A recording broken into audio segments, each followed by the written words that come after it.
Hi, in this video I mentioned a possible trade setup for nearprotocol, but it didn't come true. But those rules that I mentioned in this video came true in another cryptocurrency, Lido. And right now I will show you a trade that I made. I'm not here to brag about a trade that already finished, because I will always want to show you a possible trade setup before it happens, then make a video about me entering a trade and then reviewing that trade setup like I will do right now. I'm just doing this so that I can show you that all of the rules, if they are met, that they can provide a successful trade. But because I'm following around 150 altcoins and I need time and make videos about each of them in long-term view and short-term view and show you possible trade setups, I want to just show you that one of my system and my rules work, so that you can maybe follow them if you want. If you want to follow a person who doesn't change his mind and who, when analyzes a chart, sticks to the view until it changes or until it hits the target, you should follow me. I will analyze a lot of charts, I will show you trade setups, rules that I'm following, trades that I make, and review each of my trades, even if the stop loss is hit or if a take profit is hit. Because a losing trade is as valuable as the winning trade. No trader has 100% win rate. Everybody has a losing trade. But to review on YouTube a losing trade is really valuable, because you can learn, did you follow the rules? Did your system make a mistake? Or were you just unlucky because of some black swan event that happened and that just wiped you out? That's what I want to manage in this channel. I will just briefly cover near and what I wanted to see, and then I will skip to Lido and show you my trade. For the long-term view, you should see that video that I mentioned for the near chart. I will just briefly cover what happened here. I wanted to see an A, B and a C to the upside. I wanted to see 4 rules met. This week to the downside filled, lower price than this week, bullish divergence on the RSI, this lower trend line of the trend channel being a support, and price to not break beneath 1.38, retracement of this wave A from the beginning of wave A to the end of wave A for this B wave to the downside. And I wanted to see an A, B, C to the downside for wave B. Because this whole move here was a B wave, my rules weren't met.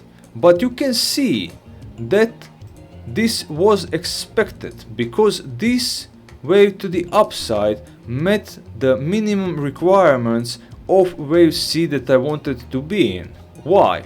I will place a Fibonacci extension from the beginning of wave A to the end of wave A to the end of wave B, and you can see that the minimum requirements 1-to-1 ratio C equals A were hit. So this can fall down right away, but it can even extend to the 1.38, the ideal target for wave C.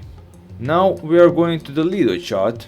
I won't analyze the long-term view here, I will make a separate video about it, but I want to just show you the trade in this video and mention all of the rules and show you that all of the rules except one were met. I will just briefly zoom out so that you can see the relevance of descending trend channel to the downside, because one of the rules says that this lower trend line of the trend channel needs to hold. You can now see this pump to the upside I consider as bigger wave A, B, C in wave A. This down movement I was looking as an ABC in wave B. But the rules that were met: number one, this wick was filled and the lower low was made. At the same time, the bullish divergence was made, higher RSI and lower price. You can even see a smaller bullish divergences from these lows, RSI was lower, and to this lowest low that RSI was higher. The second thing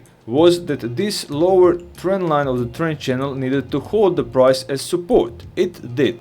The third thing was that the price doesn't break 1.38 retracement of wave A. I will place a Fibonacci retracement from the low of wave A to the end of wave A, and you can see that the 1.38 wasn't broken. But the fourth thing that needed to happen was that the wave C to the downside needed to be at least equal or 1-to-1 ratio of wave A. I will place a Fibonacci extension from the top to the end of wave A to the end of wave B, and you can see that the 1-to-1 ratio was here. If it was reached, it wouldn't break 1.38, that was one of the rules. But because it didn't reach it, because it was shorter and it bounced back up from the line, I didn't enter exactly here. I was waiting for one more thing to happen because the fourth thing wasn't reached. If the fourth requirement at 1-to-1 ratio was reached, I would enter at 1-to-1 ratio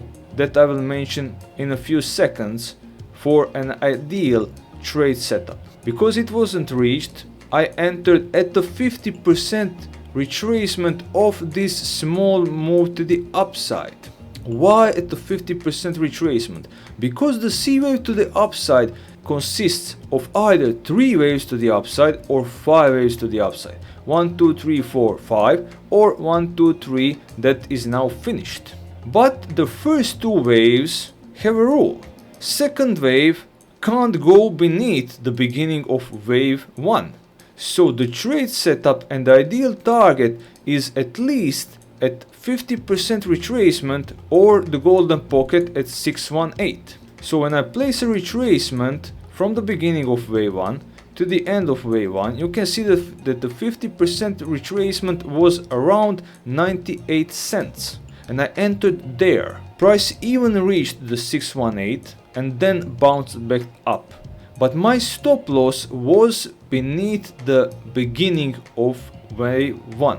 My take profit was at the 1-to-1 ratio of the bigger A-B setup. I will place a Fibonacci extension from the beginning of wave A to the end of wave A till the end of wave B, and you can see that it's located around $1.33. It was reached and I took profits there. The setup made me at around 3.5 to 1, and this was a great trade setup. I didn't sell all of my position at 1-to-1. Why? Because this can morph into a 5-wave move. 1, 2, 3, 4, 5. And the 5th wave should then reach 1.38 Fibonacci extension at $1.56. But I placed a stop loss at the retracement of 0.618 of this larger third move, from this low to this high, and you can see that it's located here. So if the price drops beneath that, I will still even on that small amount be in profit because I entered here. But if it makes a wave 4 that can't go beneath 618, that's why I placed a stop loss there, it will reach 1.38 extension and I will make more money from that trade setup. So you know right now clearly which levels need to hold, for example, to reach $1.56. But let's just erase all of this to show you how the ideal trade would look like. If the price dropped to 1-to-1 C equals A in this B wave larger, I would enter there.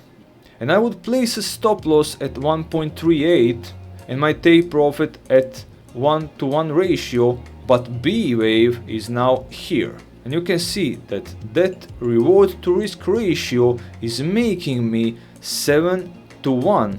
It's a lot higher, but one of my rules wasn't met. So having 3.5-to-1 is pretty good for a trade that didn't meet all of my rules.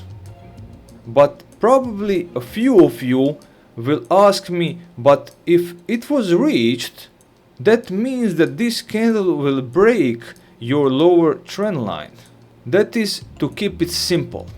But to be more professional, I would go to shorter time frames, 1 hour, 30 minutes, 15 minutes, to see the structure in that candle so that I can see order blocks, fair value gaps, retracement levels, so that I can see if the candle will retrace and make just a wick to be sure for the trade.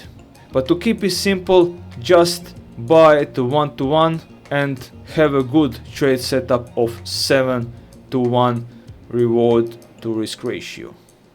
You can see that in this trade most of the rules were met. The thing is, because most of the altcoins, all of those 150 that I'm following, have similar structures, all of the rules I used on most of the charts.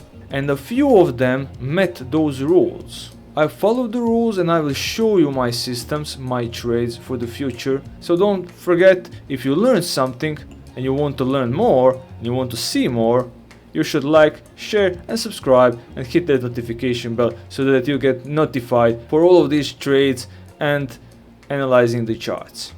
And see you in the next video, like always. Bye bye.